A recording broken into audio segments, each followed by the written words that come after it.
Baik, Assalamualaikum warahmatullahi wabarakatuh. Perkenalkan, nama saya Adli Aziz. Saya berasal dari jurusan Administrasi Pendidikan Universitas Negeri Padang. Video ini adalah bentuk tugas dari mata kuliah bimbingan dan konseling. Selanjutnya saya akan menjelaskan tentang peran personil sekolah dalam pelaksanaan layanan bimbingan dan konseling. Yaitu tentang ada peran wali kelas. Sebagai pengelola kelas, tentu dalam pelayanan bimbingan dan konseling, wali kelas berperan, yaitu yang pertama, membantu guru pembimbing melaksanakan tugas-tugasnya, khususnya di kelas yang menjadi tanggung jawabnya. Selanjutnya yang kedua, itu membantu guru mata pelajaran melaksanakan peranannya dalam pelayanan bimbingan dan konseling, khususnya di kelas yang menjadi tanggung jawabnya. Selanjutnya, membantu memberikan kesempatan dan kemudahan bagi siswa, khususnya di kelas yang menjadi tanggung jawabnya, untuk mengikuti atau menjalani layanan atau kegiatan bimbingan dan konseling.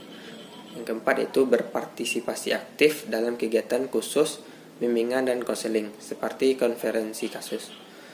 Itu yang kelima, itu ada mengalih tangankan siswa yang memerlukan layanan bimbingan dan konseling kepada guru pembimbing. Selanjutnya ada materi tentang peran guru pembimbing dan standarisasi kerjanya. Sebagai pelaksana utama, tenaga inti dan ahli guru pembimbing bertugas sebagai berikut. Yang pertama, memasyarakatkan pelayanan bimbingan dan konseling. Yang kedua, merencanakan program bimbingan dan konseling, terutama program-program satuan layanan dan satuan kegiatan pendukung. Yang ketiga, itu melaksanakan segenap program satuan layanan bimbingan dan konseling. Yang keempat, melaksanakan segenap program satuan kegiatan pendukung bimbingan dan konseling. Yang kelima, menilai proses dan hasil pelaksanaan satuan layanan dan kegiatan pendukung bimbingan dan konseling. Yang keenam, menganalisis hasil penilaian layanan dan kegiatan pendukung bimbingan dan konseling. Yang ketujuh, ada melaksanakan tindak lanjut berdasarkan hasil pelayanan dan kegiatan pendukung bimbingan dan konseling. Kedelapan, mengadministrasikan kegiatan satuan layanan dan kegiatan pendukung bimbingan yang dilaksanakannya. Dan sembilan, mempertanggungjawabkan tugas dan kegiatannya dalam pelayanan bimbingan dan konseling secara menyeluruh kepada koordinator bimbingan dan konseling serta kepala sekolah. Selanjutnya ada materi tentang pengertian pengawasan BK. Ada sejumlah pengertian pokok yang perlu mendapat perhatian dari pengawas sekolah, yaitu tentang pengawas sekolah itu sendiri dari tugas pokok pengawasan dalam melaksanakan penilaian dan pembinaan terhadap guru pembimbing melalui pemberian arahan bimbingan. Pengawas sekolah adalah pejabat fungsional yang berkedudukan sebagai pelaksana teknis untuk melakukan pengawasan pendidikan terhadap sejumlah sekolah tertentu yang ditunjuk atau ditetapkan.